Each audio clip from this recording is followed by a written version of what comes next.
Cooper Weidenthaler with Wayne State Athletics previewing the 2024 volleyball season, joined by head coach Tim Koth. And coach, since your 2023 season ended back in November, what have you and this program been able to accomplish in the offseason? Well, we had a lot of experiences from the fall, some of them that weren't that great, and a lot of them that were things that we can grow and develop from. And that's really what we've addressed. In January, February, we spent a lot of time improving our strength and power. And then when we got into our spring training segment, we really spent a lot of time addressing the things that we needed to improve on, both individually and from a team concept on the court, to just really try to tighten up our game a little bit better and get us to a point where we feel like we're going to be a significantly more competitive team this year in terms of GLIAC championships, etc.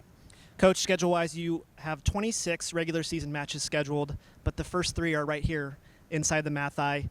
How important for your program is that, and just the development of your student athletes? Yeah, after 1 year off, we're happy to bring the Warrior Invitational back. It's a great opening weekend, always to be able to start at home with great competition, important competition because we'll be cross-regional play. So yeah, it's a great opportunity to get us started in being able to do that this fall. Coach, when looking at your roster, 5 student athletes left the program since last fall season ended, but only one of those 5 started more than 10 matches. So you returned quite a bit of roster experience. How important is that for the program? Well, it's pretty significant because last year we had 6 5-set matches that we lost by a combined total of 18 points. Makes a big difference in the outcomes, but those players are back with those experiences, being able to improve on them. So we have a much more experienced roster, even though it's still a relatively young roster.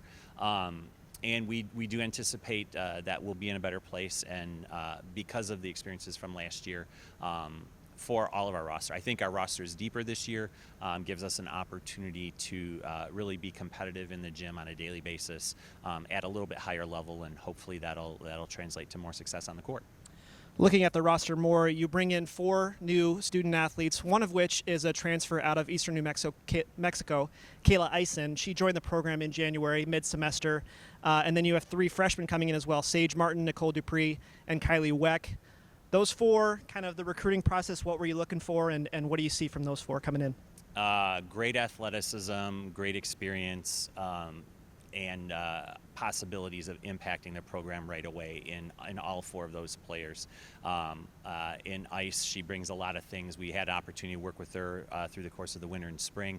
As she started to get acclimated, she really started to accelerate quite a bit in terms of her ability to do things. She loves to set tempo and things that we like to see, so I think she's going to really fit in even nicer this fall than she did. And she was a 2-year starter for Eastern New Mexico and plays in a very competitive conference, so she brings some court experience to her as well. The 3 true freshmen, all 3 are big physical, athletic players who bring a lot of components of both experience from their club level and just pure athleticism to the court that we think really is a big thing for our roster, because we felt we were pretty athletic previously, maybe with a few deficiencies, and I think that they just really addressed some of those areas from a deficiency standpoint athletically. So I feel like everybody we're going to put on the court is going to be a big athlete, including all of those players. They're going to have opportunities to compete right away. All right, the 2024 season gets underway September 6th and 7th with the Warrior Invitational right here in the Math Eye. I'm Cooper Weidenthaler, that's Tim Koth. Stay tuned to WSUathletics.com for anything Warrior volleyball related.